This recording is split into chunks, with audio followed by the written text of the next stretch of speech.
বিসমিল্লাহির রহমানির রহিম। অন্যরকম বিদ্যাপীঠের পক্ষ থেকে সকলকে শুভেচ্ছা ও স্বাগতম জানিয়ে এই ভিডিওটা শুরু করতে যাচ্ছি। এই ভিডিওতে আমরা আলোচনা করব বাংলা সাহিত্য নবম দশম শ্রেণীর পাঠ্য বই থেকে। আজকের আলোচনার বিষয় বঙ্গবাণী কবিতাটি। বঙ্গবাণী কবিতাটি অত্যন্ত গুরুত্বপূর্ণ। প্রিয় শিক্ষার্থী বন্ধুরা, যারা 2025 সালের এসএসসি পরীক্ষার্থী রয়েছে তাদের জন্য এই ক্লাসটি।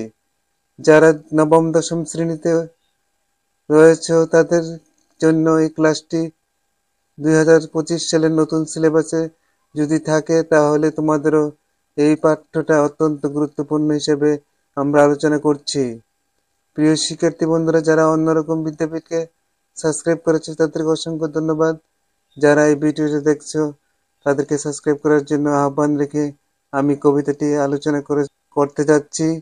কবিতার মূল ভাব নিয়ে আমরা আলোচনা করব।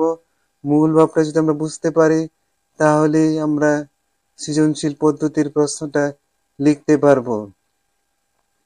সৃজনশীল পদ্ধতিতে 4টি ধাপে প্রশ্নটা আসে: জ্ঞান, অনুধাবন, প্রয়োগ, উচ্চতর দক্ষতা। তাহলে প্রথম আমরা যদি জ্ঞানমূলক প্রশ্নটা এখানে ধরি তাহলে এইভাবে আসতে পারে যে কবি আব্দুল হাকিম কত সালে জন্মগ্রহণ করেন।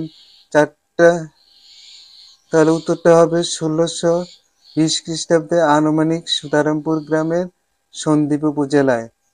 তারপরে জ্ঞানমূলক প্রশ্ন আসতে পারে যে তার বিখ্যাত কাব্যগ্রন্থ কোনটি, আমরা লিখব নুরুনামা। অনুধাবনে আসতে পারে কবি বাংলা ভাষাকে কেন ভালোবাসতেন। তারপর প্রয়োগে এবং উচ্চতর দক্ষতায় উদ্দীপকটা আসতে পারে 1952 সালের ভাষা আন্দোলন কেন্দ্রিক কোনো একটি ঘটনাকে অবলম্বন করে। এই ঘটনাকে অবলম্বন করে যদি আসে তাহলে উদ্দীপকের সাথে মিলিয়ে প্রয়োগ এবং উচ্চতর দক্ষতা প্রশ্নটা আমরা যে আলোচনা করব সেই আলোচনা থেকেই যদি ধরতে পারি তাহলে আমরা সঠিক নম্বর পাব। কবি আব্দুল হাকিম মাতৃভাষা সম্পর্কে যে যুগে চিন্তা করেছিলেন সেই যুগে মাতৃভাষার চিন্তা করা কল্পনাতীত ছিল। তিনি কল্পনার ঊর্ধ্বে উঠে বাংলা ভাষাকে শ্রদ্ধা করেছিলেন। আমরা জানি ডক্টর মোহাম্মদ শহীদুল্লাহ বলেছেন, মা, মাতৃভূমি, মাতৃভাষা এই ত্রয়ের সমন্বয়ে একটি মানুষের জীবনগাথা এবং রাষ্ট্রীয় জীবনগাথা, জাতীয় সত্তা। জাতীয় সত্তা নির্ভর করে কিসের উপরে? মাতৃভূমি, মাতৃভাষা এবং দেশ, মায়ের উপর। মায়ের ভাষা যদি আমরা শ্রদ্ধা না করি তাহলে নিজেকে পরিচয় দিতে পারি না। মাতৃভূমিকে যদি শ্রদ্ধা না করি তাহলে নিজেকে পরিচয় দিতে পারি না। অতএব মাতৃভূমি, মাতৃভাষার স্বদেশ প্রেমিকতা।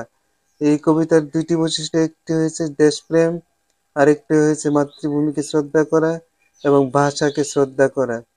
কবি আব্দুল হাকিম তিনি যখন যেই যুগে জন্মগ্রহণ করেছিলেন সেই যুগে মাতৃভাষা সম্পর্কে এরকম ধারণা পোষণ করা অত্যন্ত জটিল কাজ ছিল।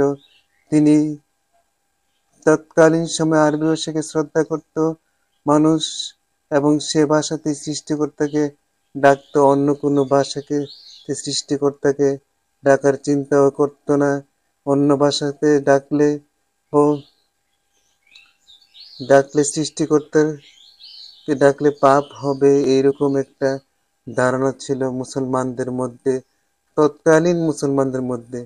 তখন তিনি কবিতায় বলেছেন যে আরবি, ফার্সি, উর্দু যে কোনো ভাষাতে আল্লাহকে ডাকি না কেন তিনি শুনেন এবং নবীর সিফত, গুণ, গান যে কোনো ভাষাতে বলা যেতে পারে।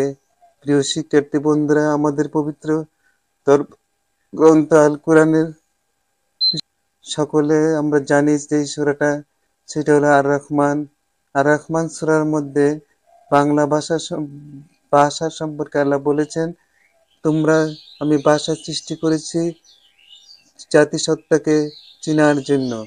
প্রত্যেক জাতির আলাদা আলাদা ভাষা থাকবে, আলাদা আলাদা চেতনা থাকবে, আলাদা আলাদা সত্তা থাকবে, কিন্তু ধর্ম থাকবে এক, ঐক্যের ঐক্য বন্ধনে।